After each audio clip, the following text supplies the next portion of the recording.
Assalamualaikum warahmatullahi wabarakatuh. Perkenalkan, nama saya Hani Fojida Amalia.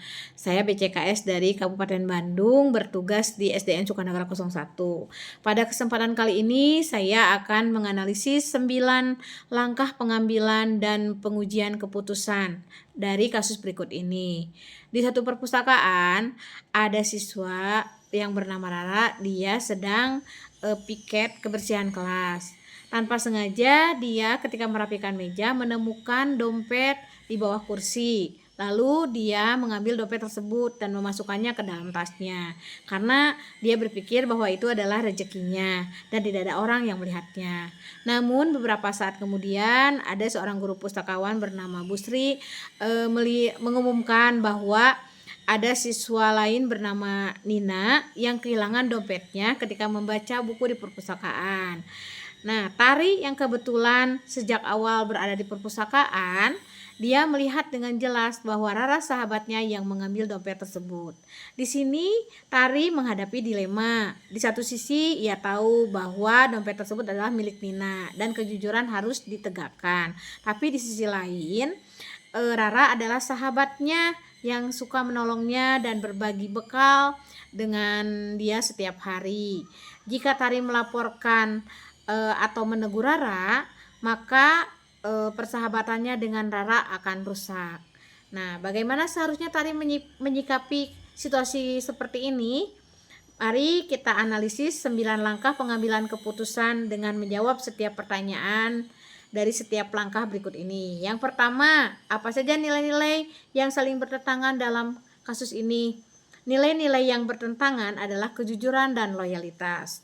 Tari harus memilih antara berkata jujur dengan melaporkan perbuatan Rara atau setia pada persahabatannya dengan Rara dan berdiam diri.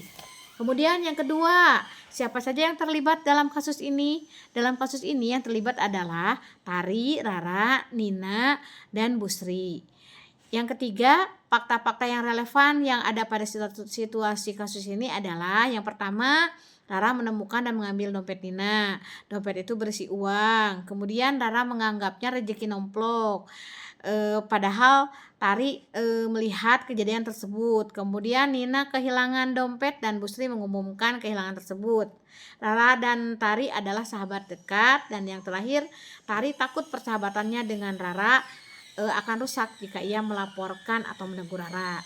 Yang keempat, pengujian benar atau salah yang mana yang bisa dilakukan. Nah, ini yang dapat dilakukan adalah uji legalitas, di mana tidak ada undang-undang yang dilanggar secara langsung oleh Tari, tapi ada masalah etika. Kemudian uji kebijakan, peraturan sekolah melarang berbagai bentuk pencurian dan menuntut kejujuran. Uji intuisi secara naluriah, Tari tahu bahwa mengambil barang yang bukan miliknya adalah salah dan diam juga salah. Kemudian uji publikasi.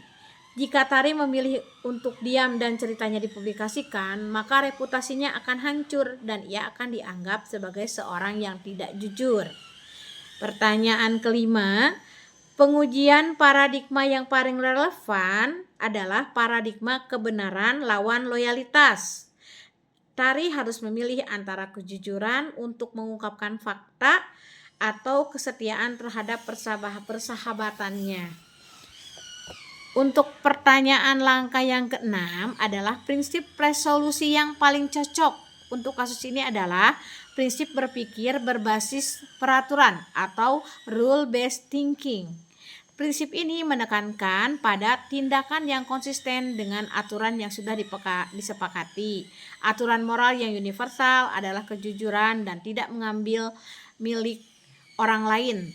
Tari harus berpegang pada prinsip moral ini, terlepas dari konsekuensi pribadinya. Kemudian yang ketujuh, adakah opsi lain yang lebih kreatif, adil, dan bijak yang bisa dilakukan? Tentu ada. Di sini yang lebih kreatif dan bijak adalah mendekati Rara secara pribadi dan membujuknya untuk mengembalikan dompet tersebut. Kemudian Tari menjelaskan kepada Rara bahwa ia melihat kejadian tersebut dan tahu betapa pentingnya dompet itu bagi Nina. Tari dapat menawarkan untuk mendampingi Rara mengembalikan dompet tersebut jika ia malu jika sendiri harus menghadap kepada Busri atau Nina. Dengan cara ini, Tari dapat mempertahankan persahabatannya sambil tetap menjunjung tinggi kejujuran. Nah, yang kedelapan, keputusan akhir yang akan saya ambil adalah jika saya menjadi Tari, saya akan mendekati Rara secara pribadi dan mengajaknya untuk mengembalikan dompet Nina. Saya akan menjelaskan bahwa kejujuran adalah hal yang penting daripada uang dan persahabatan akan semu jika didasari dengan ketidakjujuran. Saya akan menawarkan diri untuk menemuinya, untuk menemaninya menemui Bu Sri dan juga Nina, sehingga Rara tidak merasa terpojok atau sendiri dalam mengambil keputusan yang benar. Jika Rara menolak, maka saya akan memberikan waktu padanya untuk berpikir. Tetapi jika dalam waktu singkat ia tidak berubah pikiran, maka saya akan melaporkan kejadian tersebut kepada Bu Sri dengan cara yang paling bijak. Mungkin dengan mengatakan saya melihat seseorang yang mengambil dompet Nina tanpa menyebutkan nama orang yang mengambil dompet tersebut. Nah, yang terakhir kesembilan, pelajaran apa yang saya dapatkan dari pengambilan keputusan ini dan bagaimana pelajaran tersebut dapat memperbaiki pengambilan keputusan di kemudian hari. Pelajaran yang didapat dari kasus ini adalah bahwa menegakkan nilai moral terkadang membutuhkan keberanian untuk menghadapi konflik. Pengambilan keputusan tidak hanya tentang memilih yang benar, tetapi juga tentang bagaimana cara mengkomunikasikannya dengan bijak agar tidak merusak hubungan.